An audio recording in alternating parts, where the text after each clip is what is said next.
Kasama ko palang ano. Caps. May ano din para siya. Fuel cup. Fuel cup.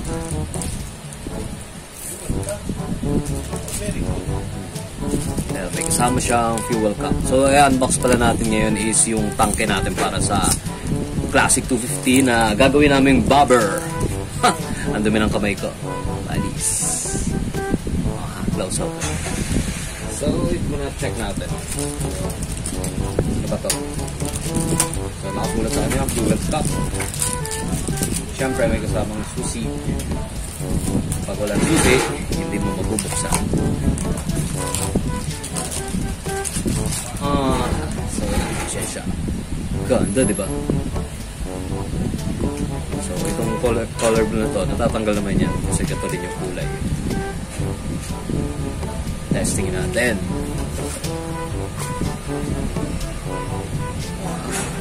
Shallow, no? Hindi natin ko papasok. Yun, nagana siya. Yan yung mechanism niya para magsara. Kasi sara yung tangke. So, next is tabi muna natin ito. Next natin is ito fuel. Ba ito? Basta yun na yun. May reserve din siya. Yung reserve niya siguro 10 milliliters lang. Ano? Isang kamay. Naghahanap si Henry ng kamay.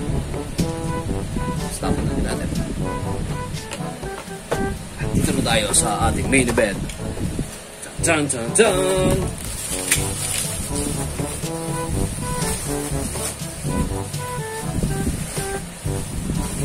Pantanggal na stress, oh.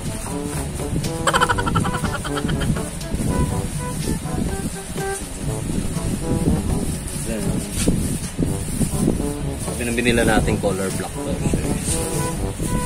So, naman natin kung anong kulay siya. Uy! Nagkakulay, ah. Glossy black. Tagumpay ang kasamaan. Maliit lang. Guys, maliit lang. Ha? May fit natin sa ito yung nabili natin kay Retro Moto. So 4 liters lang ang capacity daw nito. So kung magra-ride ka na malayo, kailangan mo magdala ng extra lalagyanan ng gasolina. Pero 4 liters from Manila, abot ka na ng Pampanga. So wala siya palawang sa loob.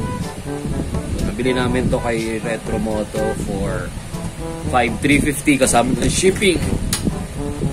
Ano daw siya, taga Bulacan. Palabasin natin ng Genie. So mamaya fit natin siya dun sa testingin natin yung pakit niya. Look, tayo pumasok kasi wala siyang susiba.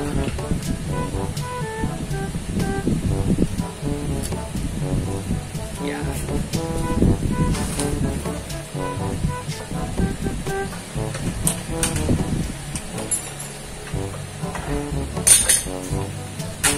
Iniikot siya para pumasok.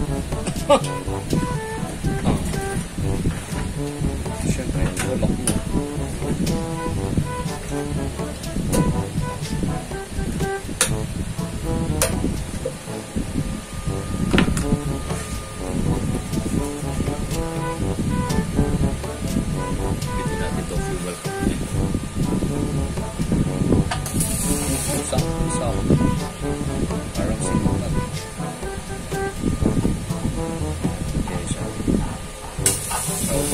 ikabit kasi depende pa natin dun sa motor.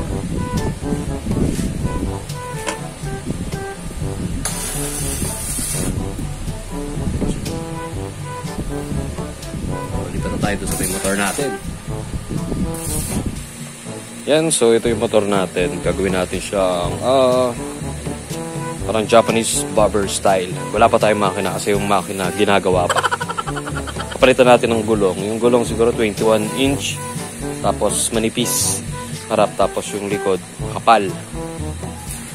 Extended swing arm din siya. Tapos i-reframe natin tong sa likod para mas maging pogi yung itsura niya. Tapos yung handlebar, ganyan. Manipis or mas papailitin pa natin ng konti. Yun, so yan magiging forma nung ano natin. Classic 250 na to.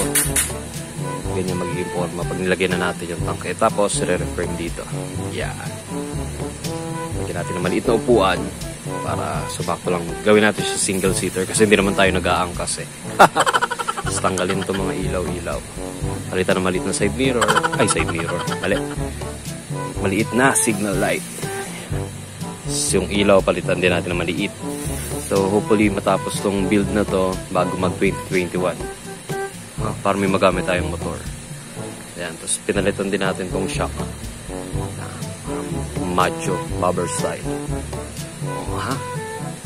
So, update ko kayo sa bagong or kung anong mangyayari dito sa motor na to. Yun, no? Bagay kahit maliit. Pasok na siya. So, ilang minutes ba to? Ay, yung upload natin na mamaya. Tapos, basta yun na yun. Ewan ko na, wala na akong masabi. May nagpapagawa dito sa garahe. Yan, shoutout sa'yo, Paps. Alright, so yun. Don't forget to, syempre, subscribe. And hit the notification bell para updated ka sa mga videos ni Motor Guy. Alright, so bye-bye!